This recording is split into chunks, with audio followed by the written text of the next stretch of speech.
I'm Carrie Links from Red Curtain Addict, and I am here today in San Francisco at a local studio. You can probably see the artwork behind me. It is inspired and painted by Peggy July at the 1890 Art Studio here. And we're sitting with this instrument right here, which is very interesting. It's called the oud. It's a brand new instrument for us. And I wanted to talk to Nathaniel Stookey, who is sitting next to me, and Cabrera about how they came across this instrument. I want to first know, when did you first find this thing? Was it built for the piece, or did it already exist? Well, I knew about the sculptor Oliver DeCicco, who made the instrument. I knew about his bigger work. He does these huge oscillating sound sculptures. One of them is called Sirens, that would take up this entire space. I didn't know anything about instruments that he built. And one day I was at a birthday party, and he was there, and we got to talking, and he said, you know, I have this storeroom full of instruments. There are like 20 of them. Here in San Francisco? Yeah, that he built over years. And I thought, you know, I've got to use one or more of these. So when San Francisco Symphony wanted to commission a piece for a soundbox, I thought, you know, this seems like the perfect opportunity to use one of Oliver's instruments. That's how it came in. Wow. And how do you, is it plucked by the strings, or is there a bow to it, or how does it generally work? It's not plucked. In fact, it isn't even really touched unless you move these things. You can move these to shift the pitches, but you don't actually ever bow or pluck it. You approach it with this electromagnet, and as the electromagnet gets closer to the field created by these nodes here, it sets the string vibrating. So as the magnet gets closer and further from the strings, the pitch gets louder. Higher, louder. Gets louder. Okay. And it also brings out different parts of the pitch. So in any given note, you have the fundamental pitch and then a lot of higher ones that resonate at different frequencies. So when you move it closer, you get not only a louder sound, but sometimes a richer sound, and you bring out different partials. 20th century inventions of experiments with electroacoustic sounds. So the theremin, or theremin, and the on Martineau, it's the same concept of approaching an electromagnetic field, and in that disturbance of something foreign entering that field, sound waves are created.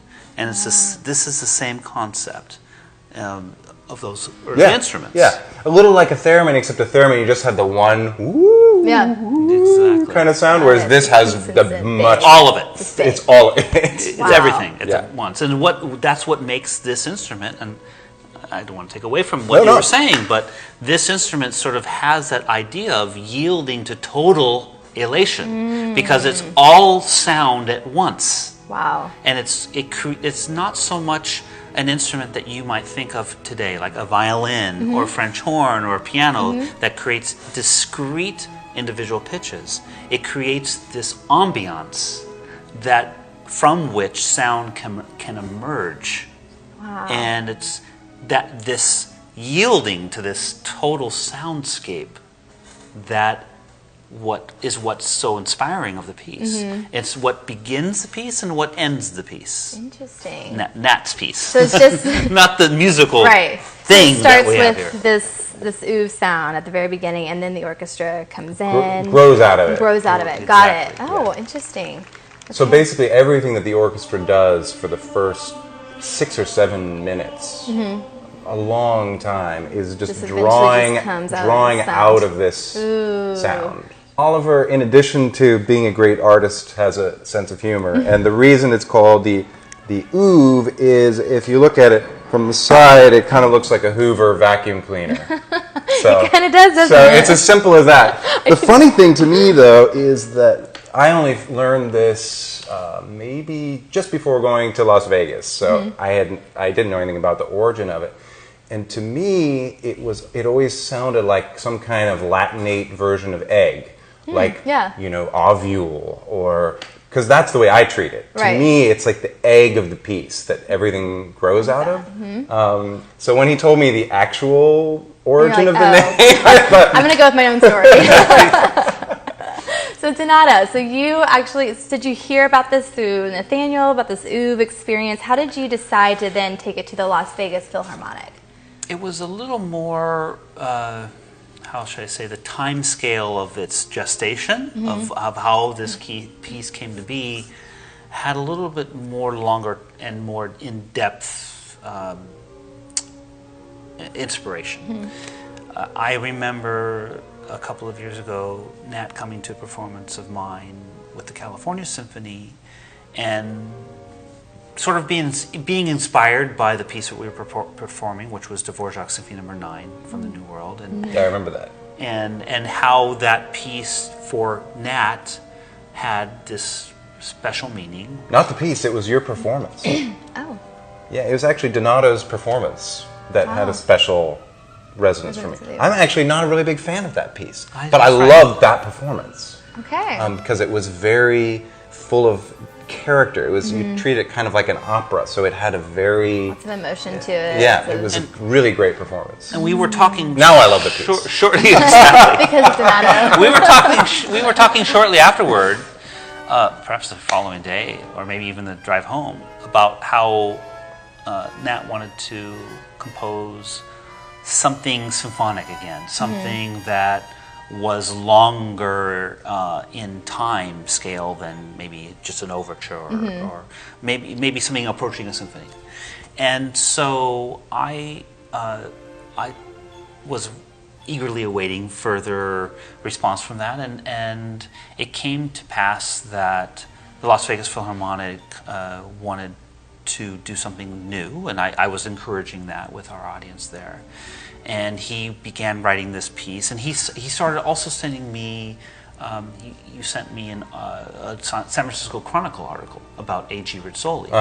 Yeah. And who About this artist Okay. who designed the Imaginary City. Yes, called YTTE. Yeah. And then I remember going over to a place that Nat owns that has a room full of these instruments. In the studio. And I was like, what is this? Exactly. And so the fact that these all came together in this piece, not necessarily inspired by the Dvorak, but just the idea of a piece that has emotion, has feelings, has the sense of just wanting to let go. This all came together in this piece, and I feel so thankful that we were able to make this happen in the orchestral premiere with the Las Vegas Philharmonic. So when you took the trek from San Francisco to Vegas, how on earth did you get the instrument to Vegas? Well, so because it's never traveled before, Right. it doesn't have a case, I couldn't just put it on the plane. And Donato and I were, I think, having sausages and beer one day, and he Which said, we should talk about. Yeah. This is yeah, this is a big part of our, Okay, yeah. sausages and beer. We're very inspired and he by that. said, why don't we just drive it there? We could just make a road trip and just put the oeuvre in a rental car.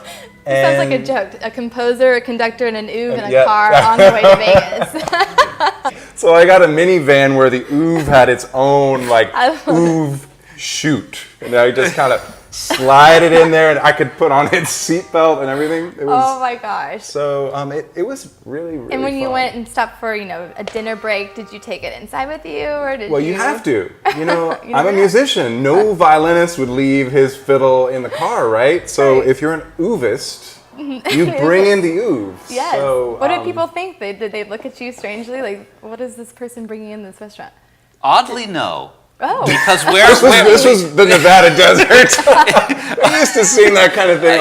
they just took it in stride as if this sort of thing happens every day, which actually probably does. But they were Something very excited other. about it. They didn't. It's not that they were shocked and alarmed or Yeah. what is that? Yeah. But they had were questions, very, they very asked. welcoming, and the parade of people that went by the oeuvre covered every possible corner of American life in 20 Really? minutes. Like from this very eccentric older woman with a majorette's baton twirling around in front of it, to some guys in uniform who were just reporting to a base nearby, And the waitress. And by the way, one of those soldiers lived in Las Vegas, and they came to the concert. Really? We were in the middle of the desert. And they drove up to see this. Well, he lived in Las Vegas, and he brought his son and his wife, and they came to the concert. After hearing about your story at the restaurant. They have since come to every concert. Are you since. serious? Really? Yes. That's a pretty cool story. I didn't know that. Yeah, it's been I wonderful. love that. Yeah. That is really cool. Well, what a cool story about this new instrument. And I want to ask you, what is next? Are you going to be performing with this instrument again so that we can see it, or what does this have in store? Well, we're very excited to talk about this because this is the first time we've been able to announce it. But this piece, YTTE, and this wonderful instrument with Nat as the virtuoso soloist performing, we will be making the West Coast premiere on opening night in September with the California Symphony in Walnut Creek. Wow! The California Symphony, Walnut Creek. That's right. Okay, do we know the date of that yet? I knew you were going to ask that. Specific dates don't work for me. Okay. End of September. Yeah, somewhere in September. We'll have the link for you to know and find out when to see this oeuvre in California. Well, thank you so much for joining me today at the studio and telling us about the oeuvre. Make sure to check out our other stories in Red Curtain Attic with our local artists around the Bay Area. Thank you, Carrie. Thank you. Thank you. Oh